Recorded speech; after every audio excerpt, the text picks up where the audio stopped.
the Professor Zadeli Gris.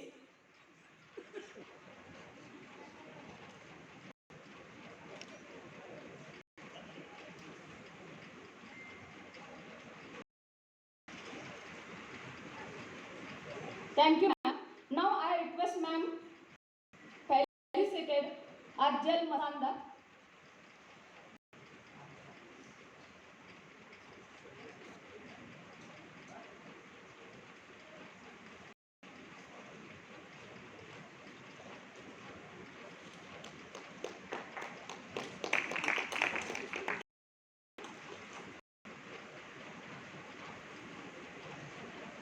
Thank you, ma'am.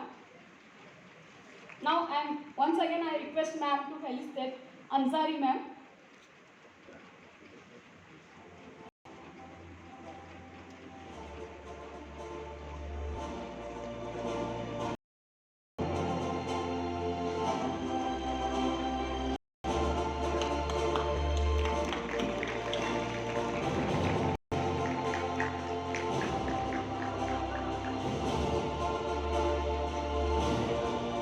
Thank you, ma'am.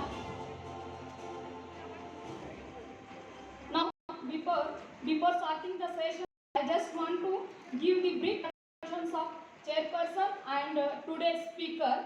Our today's chairperson, Dr. is the professor and former head from Guru Nanak Dev University, and her areas of interest and specializations are sociology of population, family studies, fertility, and she had more than 35 years of the teaching and research. She had published 6 books with reputed publishers such as A. Rawat, which is known as one of the best publications, and she had published the article also in reputed journals. She also worked as a Dean of Social Science, Guru Nanak University, editor of Guru Nanak Journal of the Sociology, published since 1980. She also awarded of Indo-Ghana Fellowship. And with this brief biodata, I once again welcome to ma'am to chair the today's session. And next for this session, there are the 3 speakers. First one is the Professor Jade Lee Gris, and she has graduated, completed her undergraduate BA honors and postgraduate education PhD at the University of Auckland. She was appointed as a research officer in Teruk Fakri Messi University in 1914 prior to her current position as a lecturer. She has interested in research approach in the culture of the Maori, diversity and identity, and she has applied her culture studies in the areas of Maori culture and identity in the areas of the reproductive decision making, reproductive justice and interrelated domina of abortion, sexuality, education and contraceptive, reproductive health and maternity. And she had published number of research work in journals, books and taking more responsibility and awards in the academic work. With this, I will welcome ma'am for these sessions. Next, our speaker is Dr. Arjal B. Masanda. He is working as an assistant professor in Central Luzon State University Office of Student Affairs, faculty member. His specialization in Forsonic Psychology. He has working as an assistant professor from Central Luzon State University in Science City, Munaz, Novia, ISA, with Bachelor of Arts degree in Psychology in 1909 and Master degree in Science, and he is guidance, counseling, and he is also a registered counselor, and as a faculty member he is handling the psychology related subject including the value, education and major since 2019. He has been actively engaged over 100 speaking engagement since 2019, and he got many awards in the many important awards with his credit. With this brief introduction, I welcome sir for these sessions.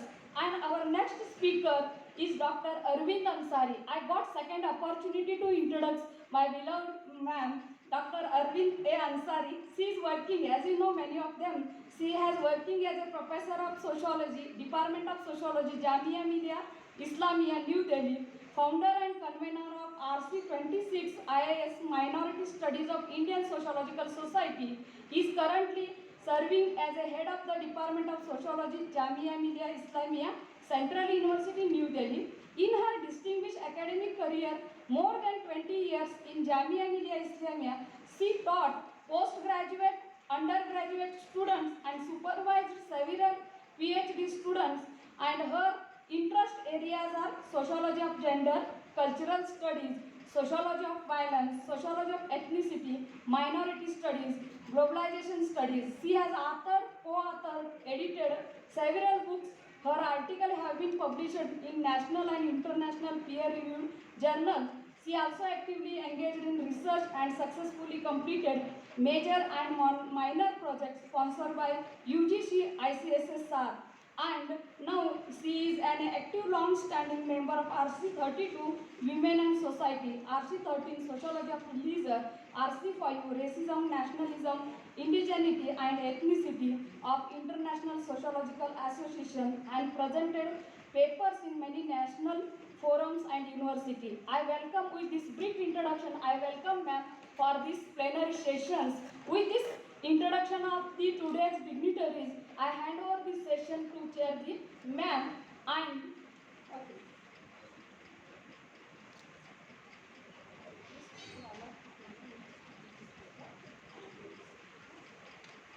Thank you, Pratibha. Good afternoon, friends. We have this session on gender and aging, which are two very important issues, not only for contemporary society, but which also need reflections for the reconstruction of the society according to the changing needs. So without wasting much time, I would request the presenters to make their presentations. In the first place, I would invite Dr. Arthur Masamba to make his presentation. It will take about 20 minutes because we have been asked to finish the session before time, by 2 o'clock, and if possible before that. So please take 20 minutes and make your presentation.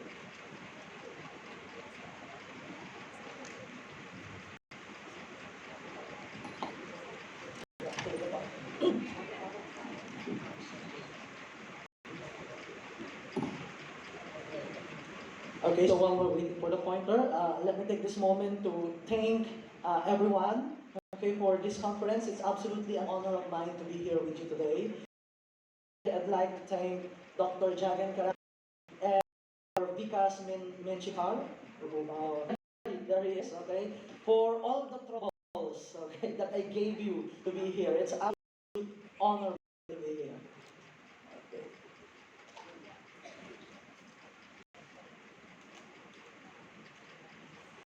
For my presentation, I'd like to make it interactive as much as possible. Okay, I don't want to monopolize the discussion. So as early as now, I'm gonna ask for your participation because I'm gonna raise lots of questions. All you need to do is just to raise your hand, okay, to participate in my discussion with you. Okay, I'll do my best to make it as lively as possible because I'd like to take my 20 minutes, the best 20 minutes that I could get here in India. Okay.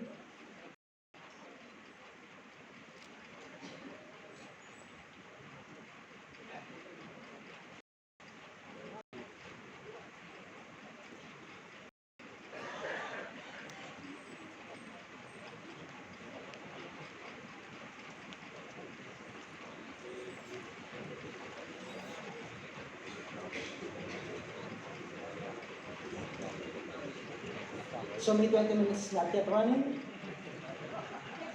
Okay, I need the pointer, please.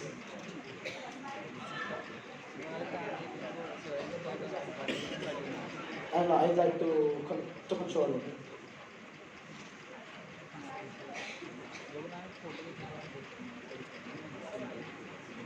Okay, the title of my presentation, I'll do the clicking. May I? Yes. Okay. I'd like to be in control of my presentation. Thank you so much. Okay, the title of my plenary discussion for you this afternoon, I made it personally, I made a lot of thinking about it, reconstructing gender by reflecting into the Soji phenomena and our responsibilities to a more peaceful society. Okay, so anyone here familiar with Soji? Okay, this is an acronym. Okay, anyway, my name is Arjel Bimasanda. I'm from the Philippines. And SOGI, as an acronym, stands for Sexual Orientation, Gender Identity, and Expression. So this would be the meat of my discussion with you this afternoon. But before that, I just have some few house rules that I'd like to share with everyone. Since the topic that I'll be discussing is quite controversial, I believe. Okay. So first, I'd like to say that we have to be open. I mean, our minds. Okay, as they say, our minds works best when it's open, just like a parachute. Okay. And secondly, things are always important. Specifically, religion is definitely important to talk about when it comes to gender and society. However, I'm not a pious person. I'm a psychologist, and I'm gonna discuss this matter from the lenses of psychology. But that does mean that the other is more important than the other one. Okay? Next, be critical but be more caring. I think it's enough said. Okay? And lastly, okay, keep things in perspective that we are doing this for educational purposes. You might disagree with my points, but let's bear in mind that this is an educational undertaking. Okay? So first, yeah, a quick survey. Which face comes closest to how you feel this morning? I have here faces and I have numbers. You may just raise your hand. Who are in the 1, 2, 3? Oh, that's too bad. There's only 3 hands being raised. 4. Okay. I told you I need you to participate with my discussion. Alright. Who's in the 4? 4 there. 5, 6, 7. Oh, there's no 8, 9, 10, mind you. Okay? Yeah. Next, how about your career? Other students may participate. For the students, it may be your academic life. Okay? Who's on the 1, 2, 3? Okay? Who is in the 4? 5, 6, 7? Oh, the audience needs more so that you would participate. Okay, let's see the other one. Love life. How about your love life? You just bear with me, okay? I'll get to my point in due time. How about your love life? Who is in the 1, 2, 3? Yeah, happy to see that. 4? 5, 6, 7? Ah, no love lives. Okay. How about this one? Your sex life. Yeah, the students may not participate, only the married people here. Only the married people. Who is on the 1, 2, 3? Oh, there. Oh, isn't that lovely? 4. 5, 6, 7. Again, there's no 8, 9, 10. Okay. Now next, your financial life. Who's on the 1, 2, 3? Nice, okay. 4. Thank you. 5, 6, 7. Ah, okay. Okay, I understand that. Now, putting all things together, life as a whole. How do we see our life as a whole? Who's in the 1, 2, 3? There. Thank you. 4. 5, 6, 7. I hope those 4 who raise their hand will be on the 1, 2, 3 later. Okay? Now, why do I ask this? Because I'd like to assess your well-being. Okay? And as a psychologist, we want your well-being to be on the 1, 2, 3. Okay? And well-being is an important concern for all. However, for those people with different sexual orientation, gender identity, and expression, their well-being might not be on the 1, 2, 3 because of some problems that they are experiencing from their own society. And here, what we advocate is not gayness or lesbianism or anything else, not even feminism. What I am advocating here is actually well-being for all. Okay? So now, I'm gonna show another series of pictures. You're just gonna need to choose. Okay? I'm gonna present you some hotties. Okay? So I have here some pictures. Who do you think is the yummiest? When I say yummiest, this is just operational define it as something attractive. Who do you find most attractive? The girls may participate, and then later when I show the pictures of the boys will also can participate. Okay? Who, please raise your hand, who says it's this girl? No? Oh, there, thank you. How about this girl? No? Oh, you're quite choosy. Next, who says this girl? No one raised their hand. You don't like anybody? Okay. Yeah, you just bear with me. Just believe me, okay? I'll get to my point. Next. Who do you believe is, who's rooting for this guy? No? This one? Okay, if you're quite shy to raise your hands. And how about this guy? No as well. Are you okay? Okay. Now, another quick survey before I get into my real point. Back when you were born, what did the doctor say? Who says here it's a girl? There's no girls here. Okay, there. Who says it's a boy? Okay, thank you. Thank you for those who are participating. Next, right now, how do you see yourself? Who says I am a man? I don't know what happens to the other gentlemen here. Okay? Okay, who says I am a woman? Right there. Thank you. Next, if we ask them, the people around you, how would other people describe how you look, how you dress, how you talk, and how you carry yourself? Mostly masculine, boys, or like a guy? Raise a hand. Thank you. Mostly feminine, girly, or like a girl? Thank you. And lastly, blend of masculine and feminine. So again, I don't know what happens to others. Okay, thank you for those who are participating. Next, who turns you on? You know what I mean, right? Yeah. Who turns you on? Mostly men, boys, or guys? Okay. What happened to the women? Mostly women, girls, and ladies. Okay. Sometimes men, sometimes women. No, as well. So you're not attracted to anybody? Okay? When I say turns on, who do you want to go to bed with? That's what I'm actually asking. Okay? And lastly, okay, some answers and some concepts too about the questions that I raised to you. First, when I ask you about what did the doctor say, I am talking or trying to assess your assigned sex at birth or birth assigned sex. Now, when I ask you how do you see yourself, I am asking or I'd like to know your gender identity. Okay? And how do people look at you or describe you? That is basically your gender expression. And lastly, who turns you on is your sexual orientation. Okay? So I'm not so sure if you're familiar with the terms, but I'm happy that I'll deliver you something about this. And now, your assigned sex at birth, your gender identity, your gender expression, and your sexual orientation are quite related to one another, but however, they are not necessarily linked together. What do we mean? Okay, let me show you here. Sex, gender, and sociology. Your sex, you could either be only three. You can be a male if you have a penis. You can be a female if you have a vagina. Now, if you have both sexes, you are called intersex. Other term is hermaphrodite. Okay? So, sex, therefore, is something biological. Okay? Now, for the gender, you can either be a male or masculine, you can be female or feminine, or mixed. That means you are androgynous. And your gender is absolutely cultural. Because we define gender differently based on different cultures.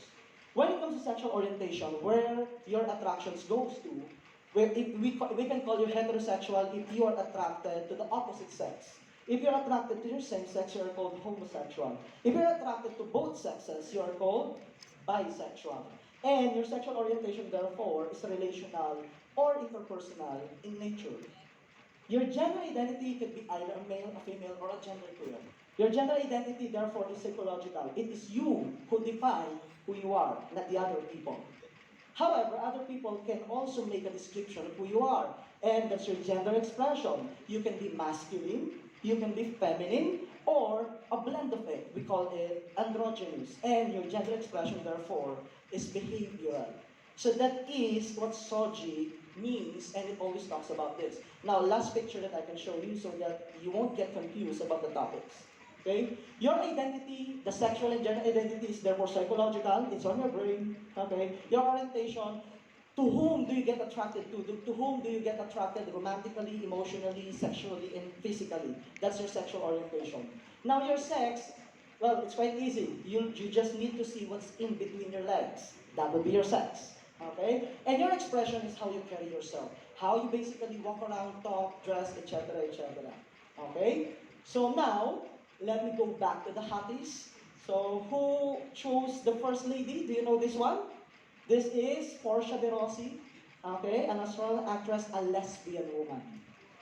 She is the wife of Ellen DeGeneres, if you know her. Okay? But you see, her gender expression is very feminine, even though she's a lesbian. Okay? This woman in middle who chose her, this is Harisu, a Korean singer, a trans woman. Meaning, she used to be a male, now a female. Okay? That's why trans woman. And then this girl over here, the last one is Megan Fox, a US actress, a bisexual woman. So that means she loves men and, yeah, cherries. Okay? Yeah, now, let's go to the guys. This one, the first one is Tom Daley, a British driver, a gay man. But as you can see, Tom Daley is very masculine. Okay? And the one in the middle, do you know this? Yeah, of course, I think you know her, him. This is Rain, a Korean singer, a straight man. Okay? And the last one is Adrian Dowling, an American entrepreneur, a trans man, meaning a former woman, now a man. And you can see how masculine he looks. Okay? Now, going forward, ignorance of these concepts inevitably results to what? Well, one big word, stigma. Okay? If you are not familiar with these concepts of sexual orientation, gender identity, and expression, you will create a stigma to people, and stigma affects our well-being. Let me discuss the stigma from the perspective of minority stress model by Mayer and Cross. Okay? According to this model, our well-being is affected by general stressors like you lost your wallet, okay, or your car broke up, etc., etc. Okay, those are the general stressors. When you wake up in the morning, there's no water, no electricity, general stressors. However, for those people having a distinctive SOGI, they have added stressor, and that is what we call stigma, which again affects the well-being of people. And for SOGI distinctive people, stigma lowers well-being on top of the other stressors. Okay? Now, stigma, that is called the minority stress. Being a part of a stigmatized group negatively impacts well-being. Okay? When we talk about stigmatized group, I'm not only talking about those gender-related groups. It could be a social group, an economic group, etc. All of those create stigma, which impacts negatively our well-being. According to the minority stress model, specifically when it comes to the idea of gender, okay, sexual minority status per se does not lead to poor outcomes. So if it does not lead to poor outcomes, what then? It's actually the experience of stigma, okay, and inequalities that those are those that reduce well-being for LGBT teens and adults. It's not their social status per se, okay. It is the stigma that the society has made against them. Okay, that's according to Ian Mayer. Okay, now in a hostile context, I'm not so sure if India is a hostile one when it comes to this. In the Philippines, we're already on the second one. Okay, the stigma is bigger than the general stressors. Therefore, the well-being tends to be smaller. Okay, anti-LGBT stigma negatively affects LGBTs, their families, and friends. In such environment, being LGBT is associated with lower well-being. LGBT stands for lesbian, gay, bisexual, transsexuals. Okay? Now, in a tolerant context, meaning not yet accepting, they're just tolerating it, stigma seems to be just as about the general stressors that they experience. But then again, it affects negatively their well-being. The absence of LGBT affirmative policies still results in significant link between being LGBT and poor mental health outcomes. Now, in a gender affirmative context, okay, general stressors are bigger than the stigma because the system, the society itself, is affirmative to the sexual orientation, gender identity, and expression of people, which results to higher sense of well-being. Social environments with explicit LGBT affirmative policies and LGBT supportive program see fewer mental health disparities between LGBTs and non-LGBTs. And of course, we all want a society like that, regardless of what affiliation you have, religious belief you have, or sexual orientation you have. Okay? So in reconstructing gender, I'm about to end my presentation. Okay? In reconstructing gender, how do we do it? Okay? Well, my question is, have we not yet with my presentation? With how I educate you about the topic? Okay, meaning education is the answer. You need to be educated about this topic if you want to reconstruct your society. Okay, you cannot teach old dog new tricks, as they say. Okay, now, reflections. when it comes to the topic that I'm discussing. First, being socially distinctive is about fundamental aspect of human experience, like intimacy, love, and identity. All of us experience this, regardless of your sexual orientation, gender identity, and expression. Socially distinctive people share the same hopes, dreams, needs, concerns, and stressors as everyone else on top of their unique stressor, and that is stigma. Everybody experiences a problem every now and then. That's correct, right? But for people who are socially distinctive, in top of that problem, they have another one. It's the stigma. Okay? For them, stigma negatively impacts their well-being, but supportive environment that affirms gender diversity boosts well-being. And again, I'm repeating myself, what we advocate here is well-being for all. Let me just be clear, SOGI does not only apply for LGBT. SOGI applies to all. Because you have your own sexual orientation, you have your own gender identity, and you have your own expression of your own gender. Let me be clear for that. Okay? And lastly, yeah, I'm about to get finished now. Social equality, a political issue understood through political lens, psychological lens, is one concrete goal to be achieved in order for us to reconstruct our societies across the world. Okay? So, responsibilities, we just have three. I'll be quick with it. First, our responsibilities to our society when it comes to gender and society is educate yourselves about gender diversity. You just did. I hope you were educated at least a little bit about it. You may read more about it. I have a lot of literatures. We can talk later and I can share with you my literatures. Okay, second, share our knowledge to others and win them over this cause. Do not just stay the knowledge with you. You have to go out and teach other people as well about how to be gender diversified and unified at the same time. And lastly, okay, commit ourselves to social change and engage in social action. I mean, that's what sociology and psychology is all about. That's what social sciences is all about. Okay? I'd like to end the presentation with the words of Kofi Annan, the Secretary General of the United Nations from 1997 to 2006, who said that knowledge is power, information is liberating, education is the premise of progress in every society and in every family. I hope I was able to make justice for it. Thank you so much for listening.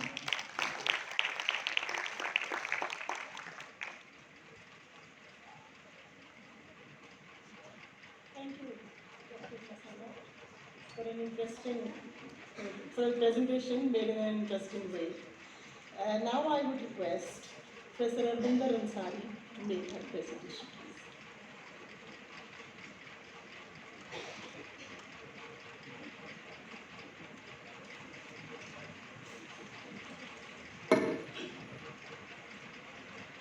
Chairperson, my dear friend, Professor J.S. Karade, and respective colleagues and the participants. I really thank Professor Karade giving me this opportunity to come and share my views.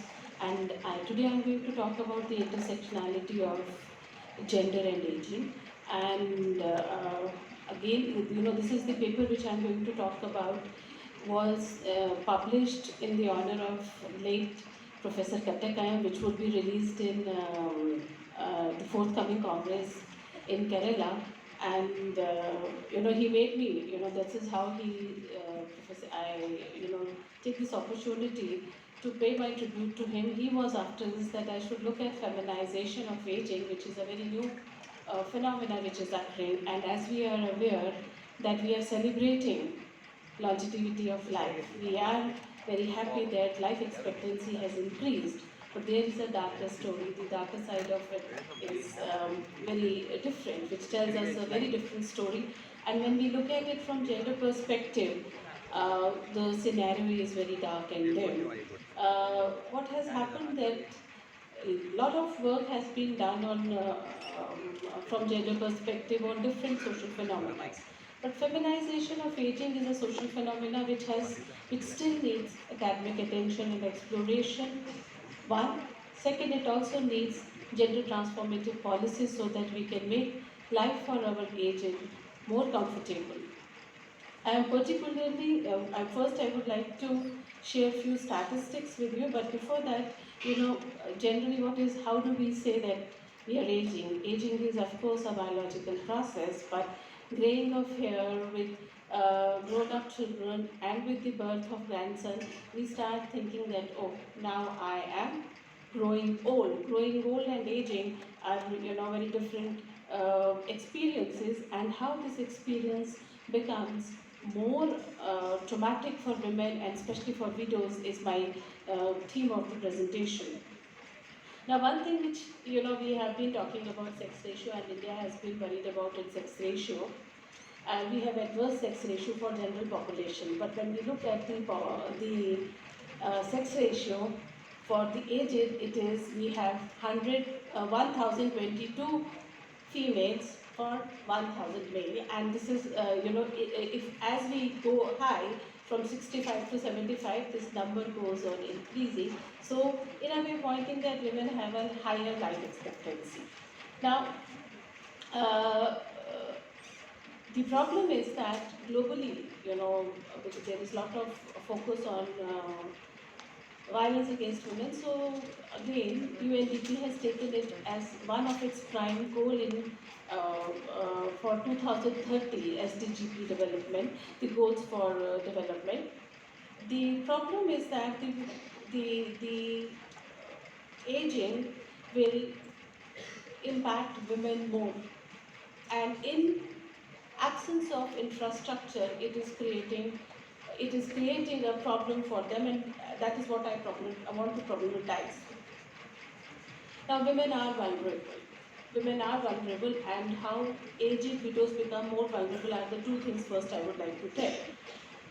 We already know that elderly are considered as, if we see the demographic transition theory and if you look at the pyramid, we always see that the dependency population is how the nation is looked at.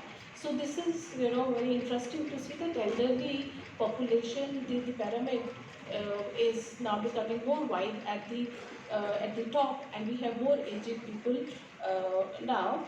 But the problem is that what is the state's preparedness? By 2025, India is going to be the one of the nation with highest population of aged. So what is our preparedness for that? Socially, economically, culturally, we have to look into these questions.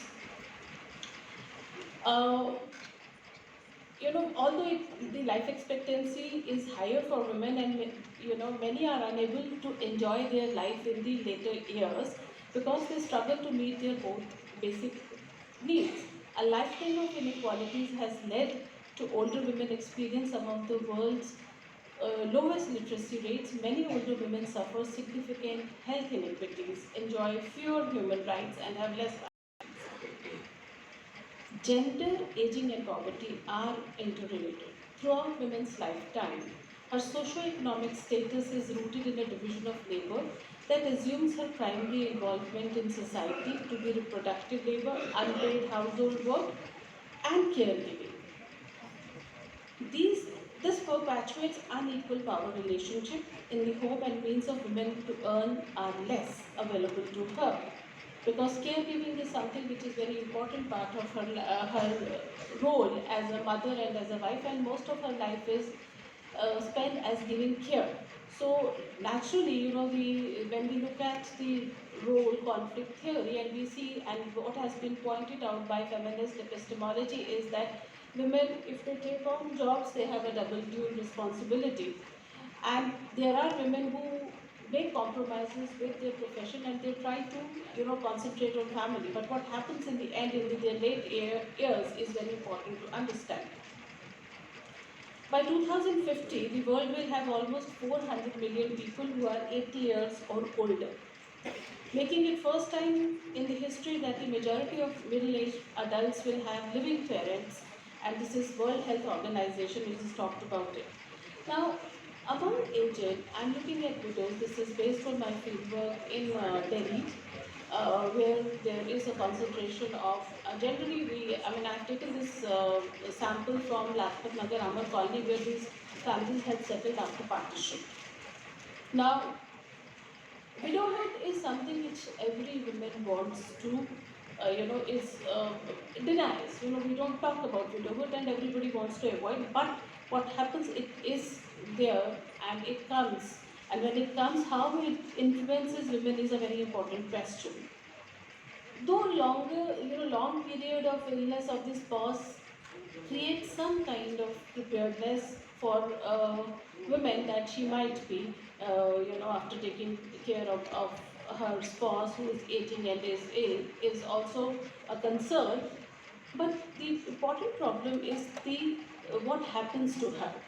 Husband meets with a physical death and women meets with a social death. That is one very important question which has come up, and as we have seen, now what happens, we have, in Varanasi, Vrindavan and other places, we have Vridha ashrams, and these Vridha ashrams, especially for the widows, have a very traumatic and painful stories to tell you. And we have seen these women, uh, with their age, being looked as liabilities and thrown into such circumstances where they are dependent only on the alms they received. Many women have taken up to begging, and in Vrindavan there have been many studies. One of the studies conducted by Basu Aparna Basu also talks about that they spend almost 8 hours outside to collect rice and lentils.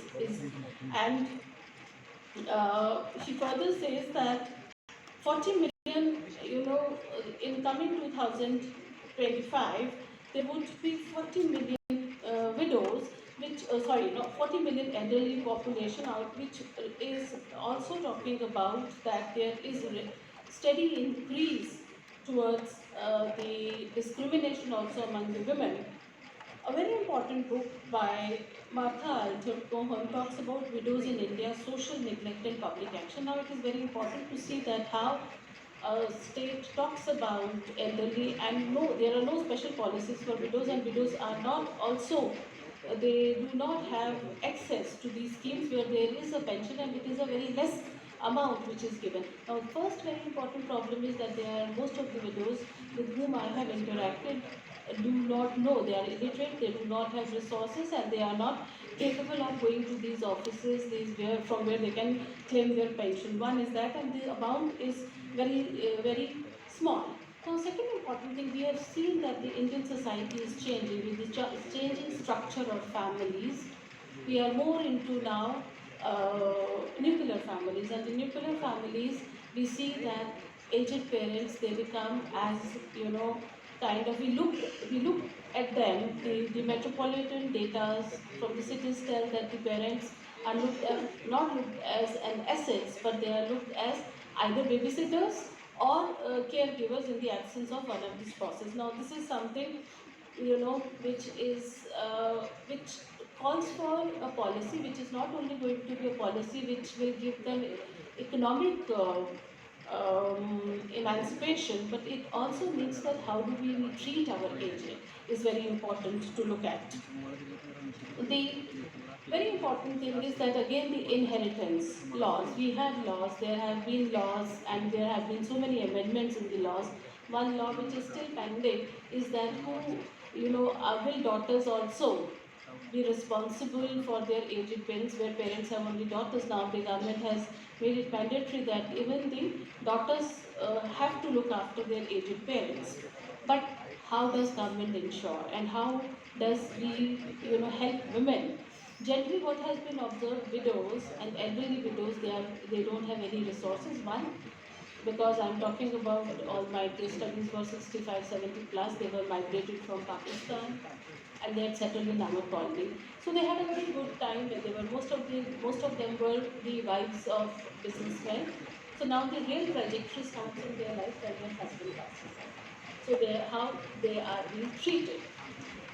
And also when I was doing my this fieldwork, friends, it was so painful that they were even scared to talk about their pain, because अगर बेटे ने सुन लिया या बहू ने सुन लिया कि वो मुझसे बात कर रही है, and she's sharing that how she has to how she has to plead for her medicines. We have an example of Bhagwan, though it's not talking about widowhood, it's talking about the elderly couple, how the parents in their fag end, when they want to be together, they are separated because of the compulsions of modern living, which we are very happy and which we are really celebrating. Now, there are, globally, if we see the position of widows is, and aged widows is very gloomy.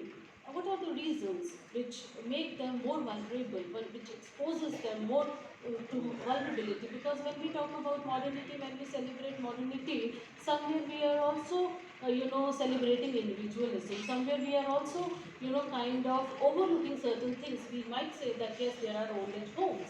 But when you talk, there was a study in newspaper recently published that I could not read the whole story, but I just flipped through it. It was talking about old age homes and who are the occupants of old age homes is a very important question. It was generally found that the couples in old age home were the couples who had a very high economic skill. Rural India still, though it is changing, yesterday we had discussions on it, it is changing, but still there is some kind of integration. So what is required, one, first I would like to thrash out the problems which these women face. One is insecurity and economic deprivation. Yes, of course, if she has been throughout a mother and a housewife, so that is very important that her economic status immediately changes and her dependency and her vulnerability increases. Then there is limited mobility because of ill health and how children treat. Because the whole socialization process has to be lived in. एक वृद्ध माँ अपने बेटे को तंग नहीं करना चाहती. She does not bother her children for her health attention because she tries to compromise to the extent she can compromise.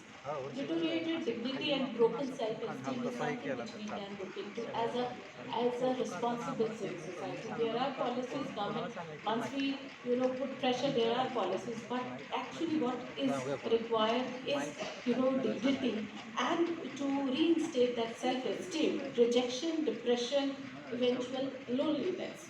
What we also see in the families, and this research also pointed out, if they are going for outing, they think that the widow, the aged widow, does not need any kind of outing. Generally, parents, children don't even ask. They just tell, कि "Mama, हम जा रहे हैं, चाबी यहाँ पड़ी है, आप ध्यान रखिए, और खाना आपका टेबल पे पड़ा है." So you imagine the plight of this mother who has given birth and who has prayed always for the well-being of her children, taken for granted as a guardian or as a babysitter of the family of the children. The very interesting thing is that in our own society, and there has been lot of researches which have pointed out on witch hunting. If unfortunately they get some share of the property, then there are many places where they have to face witch hunting. Similarly, in Bangladesh, it is called Dakan, and European countries, they are also the elderly widows become the victims of being called as witch, whore, and other forms of social exclusions. Now, there are a lot of recommendations that how we can solve this question, at least how structurally. One is very important that when if we by 2025 the population trend is stating that we are going to be the nation of the aged, then what kind of structural reforms are required? That is very important because at least we have to facilitate the existence. We don't have to make them feel excluded, and how our policies can be inclusive, that is structural. But culturally, socially, at the level of family, we always talk about gender sensitization. When we talk about gender sensitization, we have only one aspect, that we try to talk about sexual harassment and rape and other kind of sexual offenses. But friends, when we talk about gender sensitization, I think it is very important to integrate the care for elderly and especially elderly women who who are very important, who should not be treated, I would say, who should not be treated as liabilities. Instead, they should be treated as repositories of experience and culture, which is very important. So, looking at these inequalities and the legal system, healthcare, we have a long way to go ahead, because this is the completely neglected social phenomena where no attention is being paid. When I remember. I was evaluating one program for pensioners of Haryana government. I think it is not more than 400 per month. So you can imagine if it is 400, I mean my figures are old, maybe I think it has now been increased to 1,000, maybe it's 1,000 rupees. So how it is going to match the inflation rate? That pragmatism also has to be there. Plus, we need, to make our cities, more safe for aged and particularly the widowed women. Uh, Very interestingly, there are programs, and when we talk about rights also, we only talk about women's rights, and in women's rights somehow we do not talk about the rights of older women. I also would like to share with you one of my own experiences when I was doing my fieldwork with 1984 riot victims.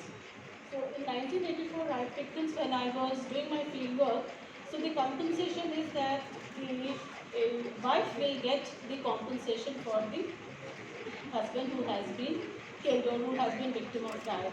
So what happens to the widowed mother?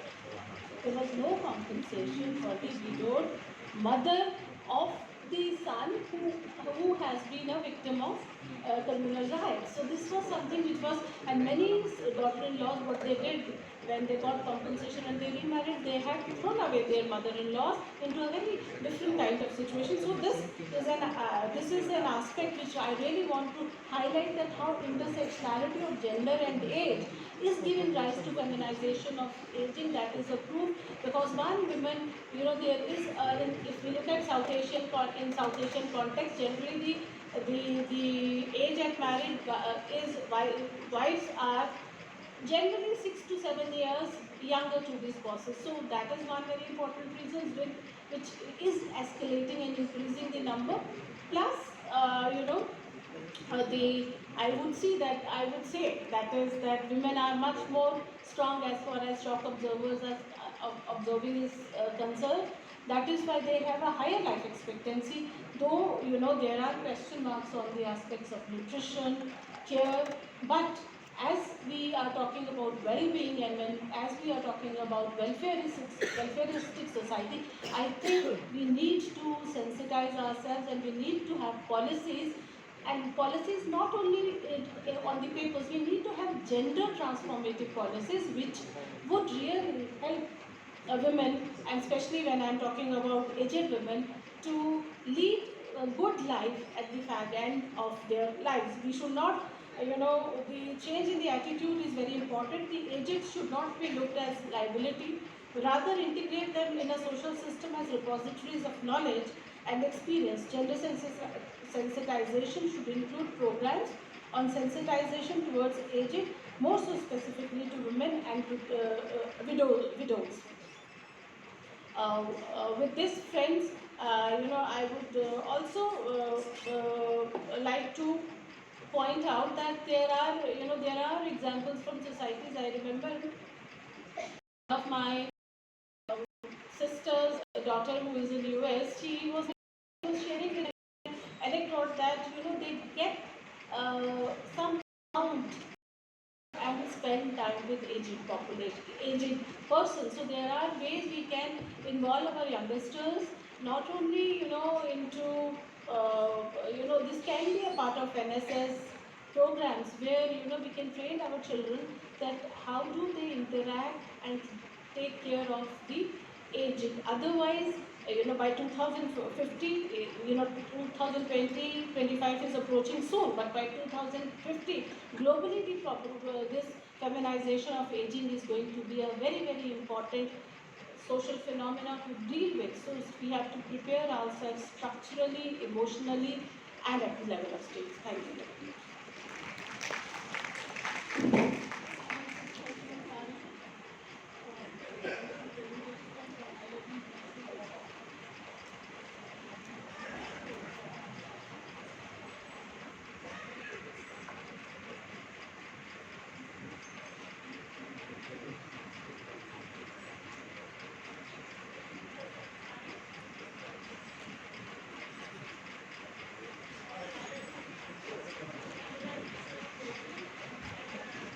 Issues and problems which need to be reflected upon.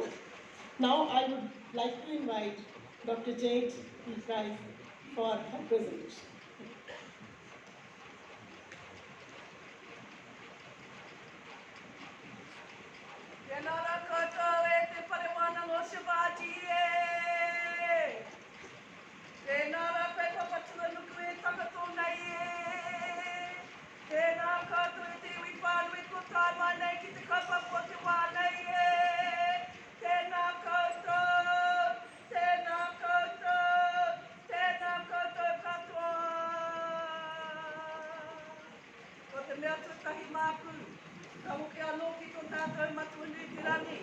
ona te aki e manaki a tātou.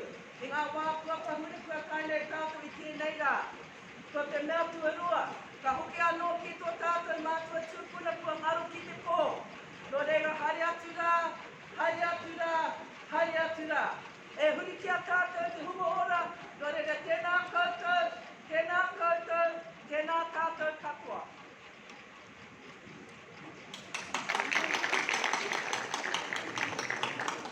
Kia ora koutou, and thank you so much to my auntie, Cheryl Turner, for that beautiful mihi to you all.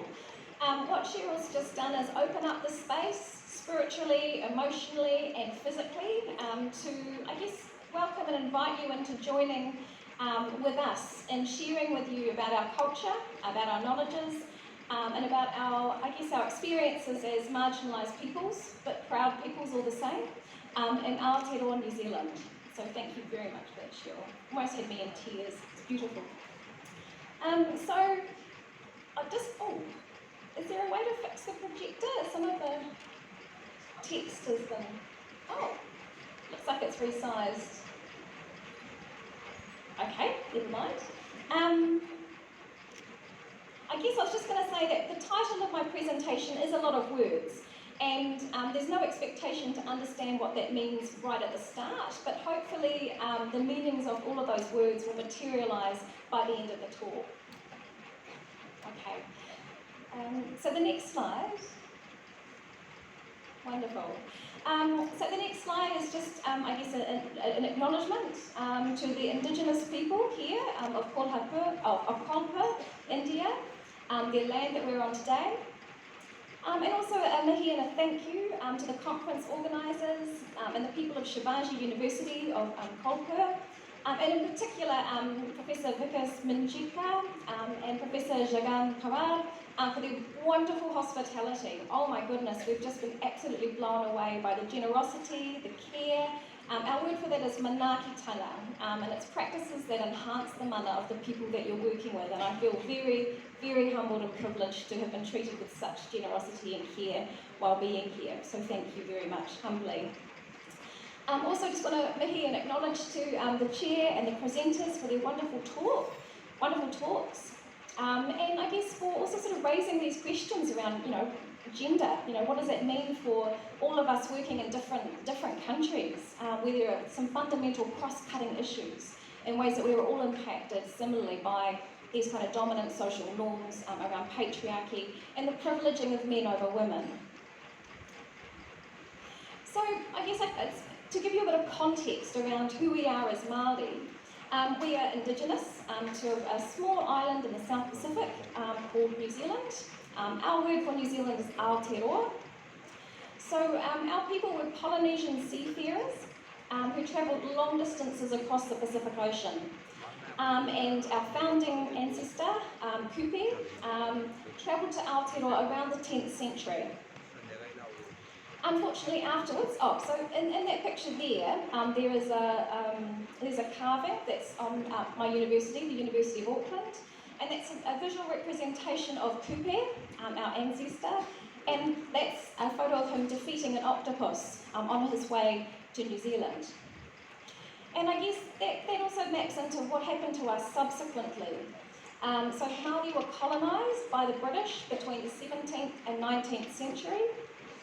And I guess we had to face a different kind of octopus, a different kind of threat, in order to sustain our livelihoods, our strength and our self-determination.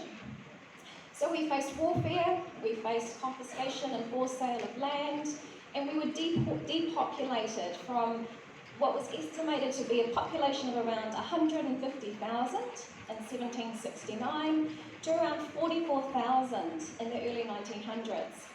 And as you can see on that picture, in 1860, Māori had occupation of most of the North Island, and that drastically reduced down to 1908, as you can see there, and then even further so in 1960. And I guess, Māori have led numerous initiatives to try and reassert our power, our authority, our right to our lands. And as much as we've had some successes, the battle is still ongoing. Still a long way to go in terms of actually trying to reclaim our sovereignty and our ability to be self-governing in Aotearoa, New Zealand. So another aspect of the way in which we were colonised, I guess, is that our systems of knowledge, our epistemologies, our ontologies were hugely undermined. They were framed up as inferior to the colonial English system. So one of the ways in which we identify ourselves as Māori people is we do what's called a pepeha, and it introduces the people to the places that we're from, it introduces people to our ancestors, and it makes a really solid claim to who we are in the country, beyond the kind of more negative stereotypes, negative representations of us in Aotearoa. So I'll just share with you the pepeha that Cheryl and I share. Ko ngā toki matawhāurua te waka, ko hokianga nui a kupe, te moana, ko whiria, te maunga, ko ngāpuhi, te iwi, ko ngā te korokoro, ngā te wharara, me te pauka, ngā hapu, no pākanai te marae. So as you can see here, the first image is on top of one of our mountains, overlooking to another one of our mountains called Whiria, which was an old pā site of our ancestor Rahiri during his time. The next photo is our whānau. We're a very collective, communally oriented people, and so that's just a small family reunion. That's probably only about 20%, I think, of our relations, and that's at Pākanai Marae. So the third photo is a more clearer photo of Pākanai Marae. So our maraes are kind of like our churches, or our places where we meet, where we get together, where we held our funerals, where we also held our weddings, and also where we debate and talk about matters pertinent to our communities and debate the issues of the day. And the next photo there is of the Hokianga Harbour, which is where we derive a lot of our identity and our sense of who we are as unique people in the world. Okay, so that's just a bit of an orientation to who we are. To give a bit of context around this presentation, this particular talk is part of a broader Government Health Research Council facilitated study called Becoming Sexual Beings, Māori Recommendations for Sexual. So there's 3 phases in the The first phase is interviewing our key stakeholders, our knowledge experts, so that they can actually share the knowledges that have been suppressed, that they still hold on to, so that we can pass that on to the next generation. The second phase is interviewing young Māori about what it's like becoming a sexual person in today's modern era of new technologies, of pornography, of Tinder, of sending nude selfies and images on their phones. What is that like for them today? Because I don't really know much about that myself. And I think there's also some overlaps with what Dr. Argo was saying, about what is it like to be a person who might have a non-heterosexual kind of, or non-cisgender orientation to the world. And then the third phase, I think, is the most important, and that's actually collating the knowledge that's been shared with me in my privilege as an academic, and actually giving that knowledge back to the community. So what I'm doing is some videos, and maybe an app, to be able to share that knowledge accessibly with the people who've been generous enough to share with me. Okay, so to provide some context around this particular talk, I guess it's important to think about, what are the dominant cultural influences when we're thinking about sexual violence. So if we think about how within the culture that colonised us, has come to inform our ways of being and understanding the world, we know that sexual violence has long been an underreported issue within communities.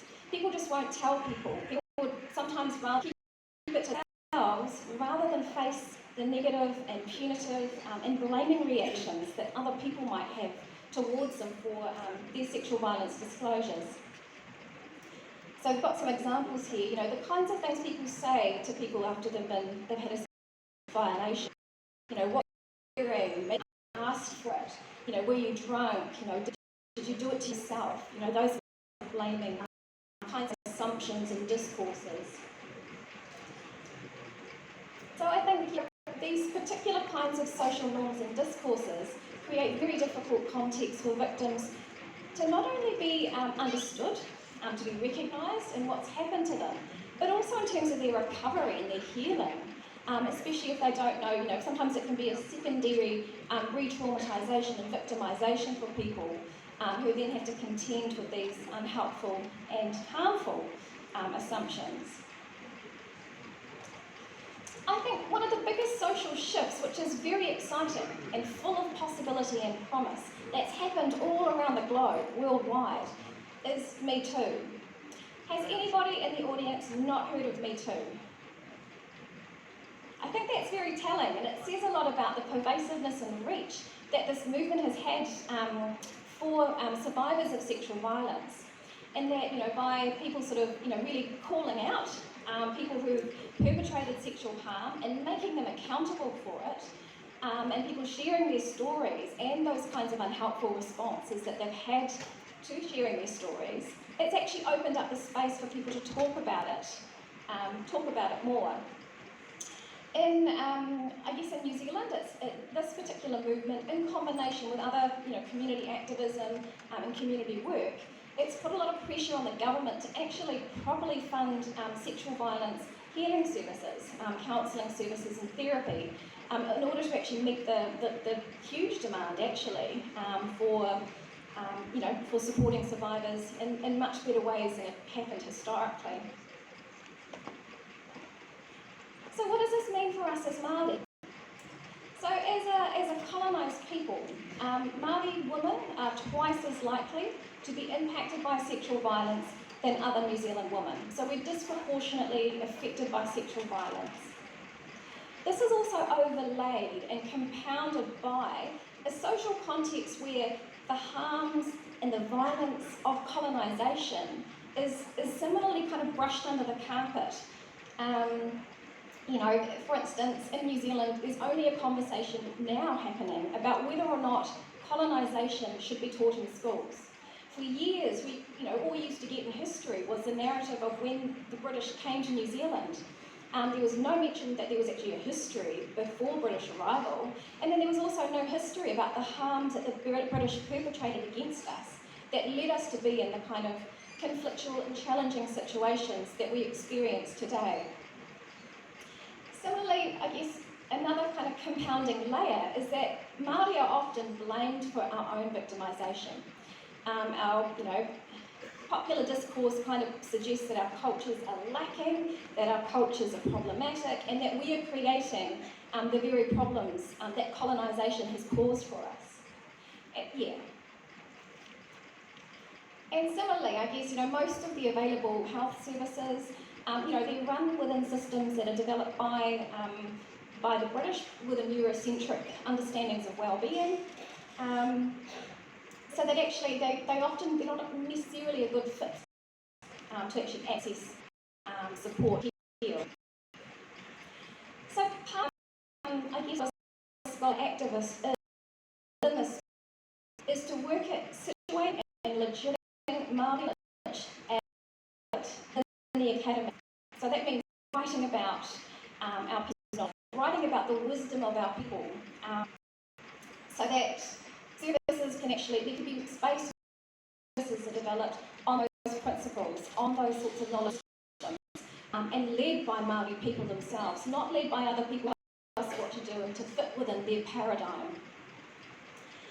So some of my colleagues, Joy Tiriata and Russell Smith, have been very influential and actually developing a kind of by Māori for Māori sexual violence, set of guidelines for sexual violence services and how they should be run, which is very exciting work. Okay, so within this context, I guess, with the Me Too movement, with trying to kind of peel back the kind of layers of silencing of people's narratives of sexual violence, I think what this has done is it's privileged a particular kind of narrative, an individual who speaks back to someone in power who's raped them, who's sexually harmed them, but does that necessarily fit what's required for every circumstance and every situation? So when I was reviewing some of my interviews, I kind of asked that question. If we're thinking about the needs specifically of rural Māori, what might they be? What kinds of narratives might then be silenced by the kind of dominant representations of what sexual violence can be, how it can happen and to whom. So in order to do this, I drew upon a kaupapa Māori research approach developed by Linda Tuhiwai-Smith, which is all about attempts to decolonise, to reassert Māori knowledge, Māori leadership and Māori decision making. It's also about acknowledging the diversity of our experience, the diversity of how life can be for us, how challenges might manifest for us, in a context that's informed by different kinds of global social influences. And of course, with this project, it's a partnership with Pākānai Marae, of which Cheryl, my auntie Cheryl, is the chairperson. So it's been a kind of ongoing process and dialogue around actually developing what kinds of research papers, what kind of articles might actually be useful in that context. So I've just, that's the method there. So there were 23 interviews with 23 key stakeholders, and then the analysis was a reflexive thematic analysis that was focused on centering Māori ontologies and epistemologies, and also critically reflecting on the global and local colonial cultural influence on psychologies and ways of being. So here are the themes. Okay, so the first theme, I guess, was that there was a kind of people who were very invested in this idea about decolonising the socio-cultural landscapes by reclaiming knowledge. Yeah, so trying to shift the kind of dominant narrative by actually positioning our knowledge front and centre. And for many, that was around actually reclaiming our narratives, reclaiming our stories, reclaiming our gods and our systems of healing. So this is a quote from a man called Anthony Rudolph, who's in his 60s, who's a Catholic Church lay minister, and this was what he said. When a violation happened, it was taken to the tribal council of each area, which would be at the marae, the meeting house, with all the people involved. The utu, the practices to restore the balance between affected parties, would be called for, and the people, including the perpetrator, would discuss what form that would take. The utu didn't have to be physical or put the perpetrator to death, but it was to reclaim the mana, the spiritual power and esteem that they took from that person, or their whānau, their hapu, or their iwi, their extended relations. We had the gods. We had Māori legend gods, iwi gods, hapu gods, and each whānau even had gods of their own. So that whole belief system and reclaiming your mana back was not only physical, but in a spiritual form as well. So I guess what this extract kind of demonstrates is that traditional Māori practices, they didn't silence sexual violence. It was brought out into the open in the community so that the accountability processes could actually be discussed. It normalised the possibility that there might be people supporting the perpetrator's well-being, right, with a view to rehabilitation. And it normalised the process that the victims would have people that would support them as well. And that there would be, there would be discussions that would decide, what that kind of accountability process would look like. 2 minutes? So another thing that came through was, I guess, looking at the intersectional marginalisation that people were ensconced within, and how that created ongoing silence for people who wanted to disclose their sexual violence experiences. So have I got 2 minutes? Okay, cool. So can I read through the 1 minute? Okay, I'm getting hurried up. That's all right. So I'll just briefly summarise this.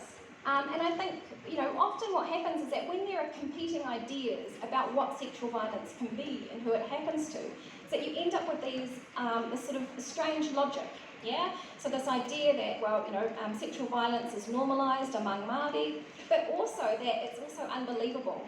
So what that particular quote illustrated was that it sort of creates these really difficult kind of discursive scenarios for people to have to negotiate in actually disclosing sexual violence. And I guess another theme that came through was that there are challenges in actually trying to think about how how to manage sexual violence disclosures in close-knit community contexts where people know one another. You know, and that sometimes when people talk about something that's happened to them, they then might be accused of actually trying to harm the person who perpetrated against them. So I guess it's one of those situations where that kind of going back to the marae and determining accountability processes there is really important for people where there are different kinds of investments at stake. And I'll skip that one as well. Oops. Okay, so I guess, you know, thinking about the Me Too movement, what it does is it opens up that possibility for us as Māori, as Indigenous people, to say us too, yeah? So it may not necessarily be just me, the individual, but it also may be incumbent upon communities to say, this is what it's like for us, and to make those particular processes, knowings, and challenges visible as well. So I have a long list of people to thank and acknowledge. I'll just leave that there so you can read that in your own time. Thank you.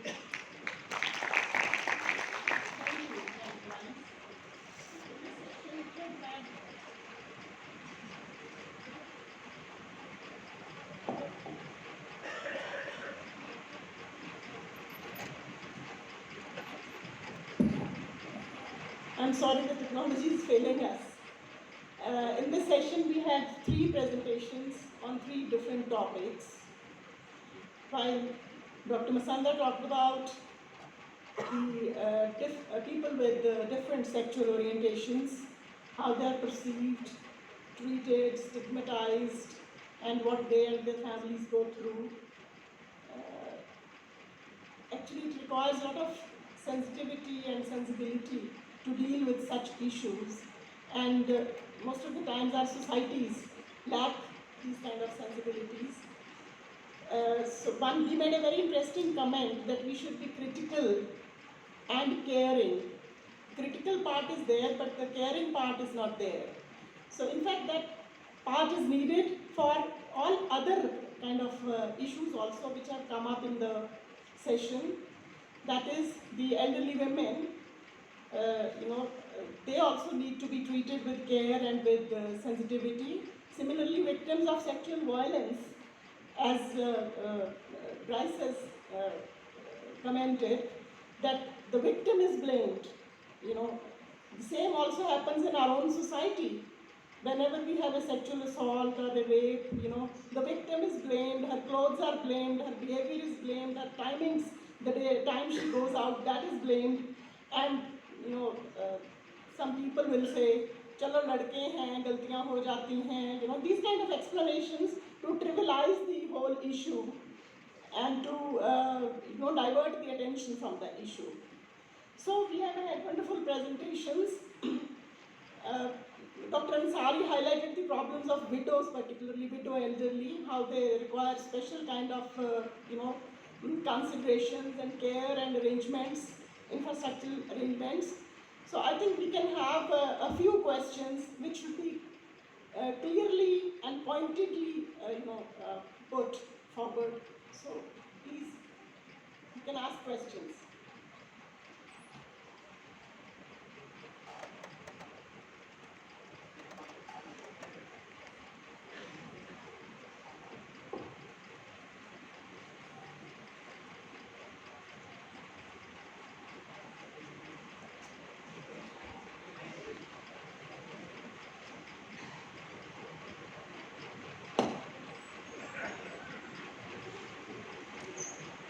Hello. See, I have a very focused, pointed kind of questions to Professor Ansari. Your presentation is well issued, no doubt. But my hunch is that, is there any caste dimension to the question of aging? Why I am asking these questions? One of my students worked on this issue, gerontology, in a place like Mumbai. Her finding says that the scheduled caste communities, Dalit, OBC, put together, they don't consider their parents as their liability. Whereas upper caste and the Brahmins, they consider their parents, elderly parents, as a liability. So, could you just shed light on this particular new phenomenon? Thank you.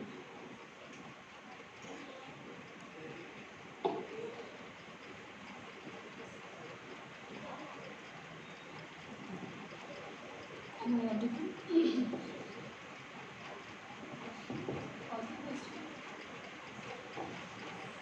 One more question. Yeah, this question to Dr. Grace. She was talking about epistemologies and ontologies of mind. Right? So, in the case of Maori epistemology, how do they construct nature? How do they construct the universe? What is the method of construction? Right? And then one question to Rina is that what is the effectiveness of the recent legislation that is passed? That it says that the children should take care of the elderly parents, and the neglect of parents is punishment. Is there any study which has evaluated its working not yet? How effective will it be? Thank you. Thank you for your questions, and it really helps me to, it gives me scope to improve on my this thing. That is now, yes, of course, what Professor Jogdan has pointed out, that one, there is that element of class modernity which has made the elderly population more vulnerable.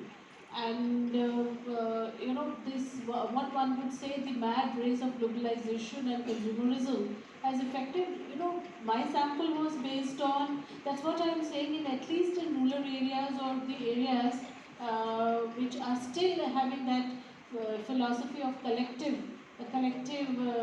lives, or what we talk about Shaft and Shaft. We see that more, my paper was more focused or more based on my fieldwork in Lajpat Nagar in Delhi, which is a metropolitan, and which generally were urban. So, but my experience, my observation, because I keep visiting rural areas and for my fieldwork, I have experienced that still, the dignity and the self-esteem of the aged is and the elderly is really taken care of. There is a kind of, because as we say, class and caste converge at times. So, this is more with the urban population, the scenario is changing.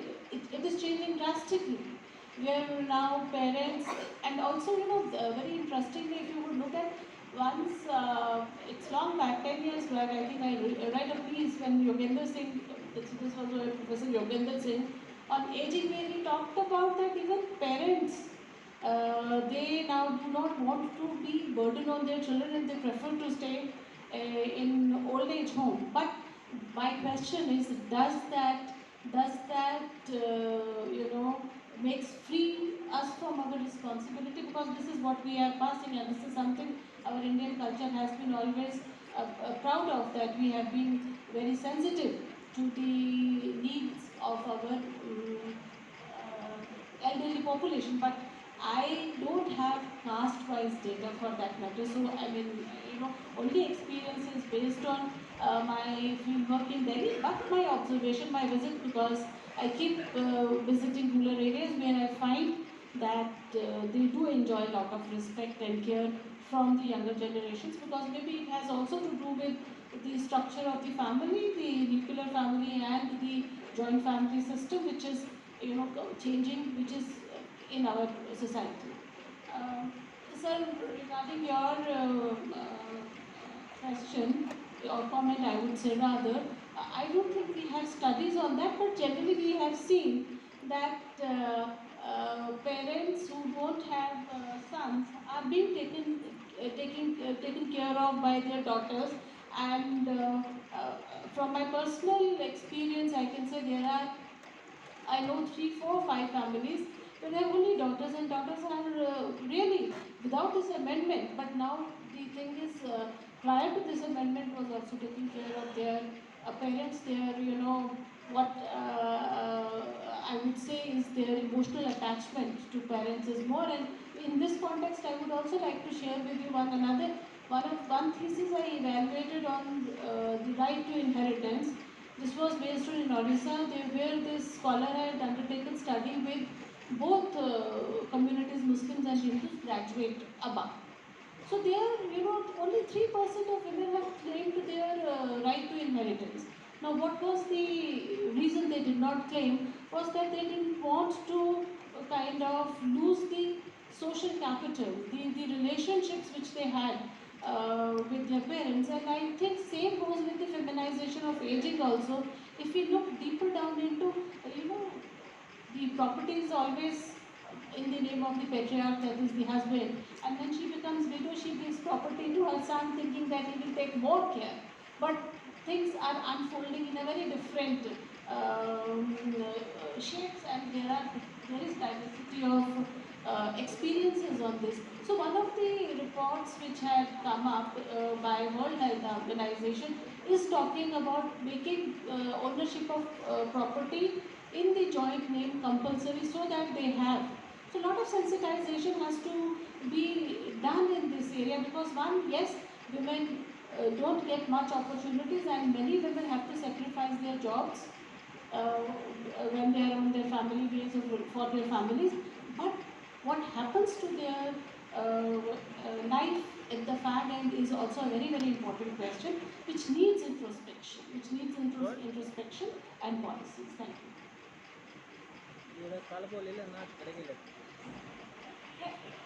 Giola, thank you very much for your question. So the question was around, what do I mean by Māori epistemologies in terms of the theorists that talk about that. So there's a wonderful scholar, Professor Helen Moeoka-Barnes, who I used to work for, and she talked about our research approach as Māori scholars about taking back the gaze from the Western people telling us about what we're like, and designing research questions that reflect their interests, and actually putting the gaze on ourselves. And she calls it explaining the ordinary. So for us as Māori, it's actually around talking about what our lives are like, situating the kind of research questions that we're interested in finding the answers to, rather than simply kind of reading material that's written about us that we think that's not going to change anything, that's not very helpful. So it's around shifting that gaze.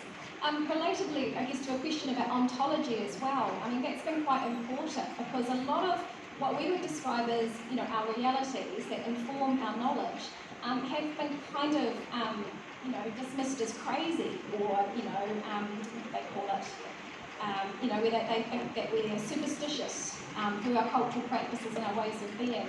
So it's also about reclaiming those and being proud of those, much like, Cheryl's karanga before, that sort of stitch together our sort of ancestral connection to one another. Thank you. Thank you for the question also. Now, at the end, I would like to say that demographic changes are very important for the society. If we look at the history after 1950, we were talking of baby boom period, then population increased in the Western countries, developed countries, then population explosion, which caused certain problems in the developing countries. But for the last 20 years, we are talking of window of opportunity and huge dividend. And in one United Nations report, it was mentioned that this opportunity should be used by the societies to end poverty, to improve the conditions of the families and society in general. But I think that, at least in India, it has not been made use of fully. And that is also going to end by 2025. In 2017, there were just 1 million elderly, but in the families, they cannot take rent for the elderly people.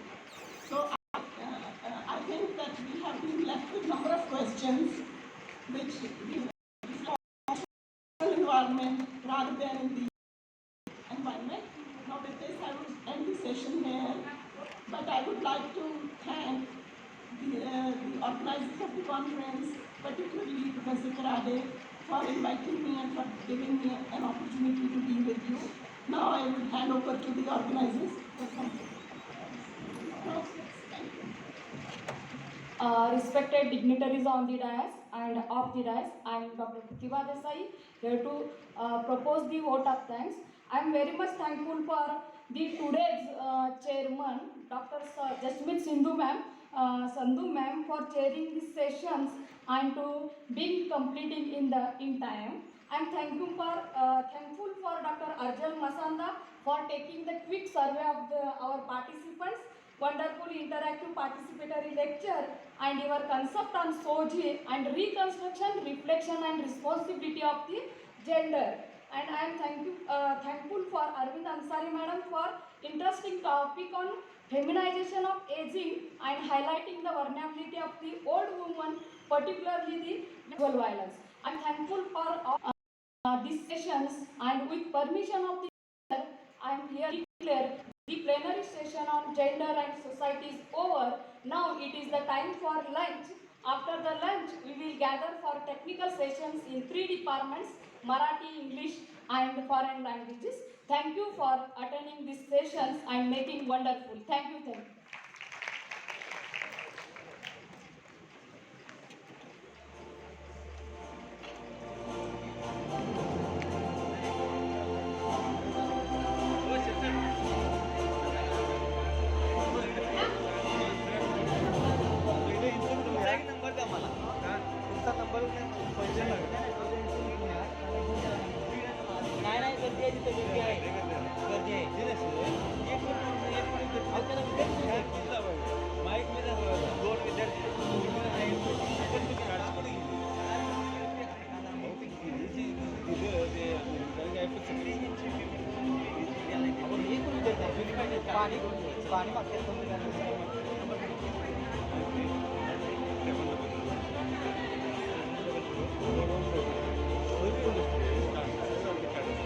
There is a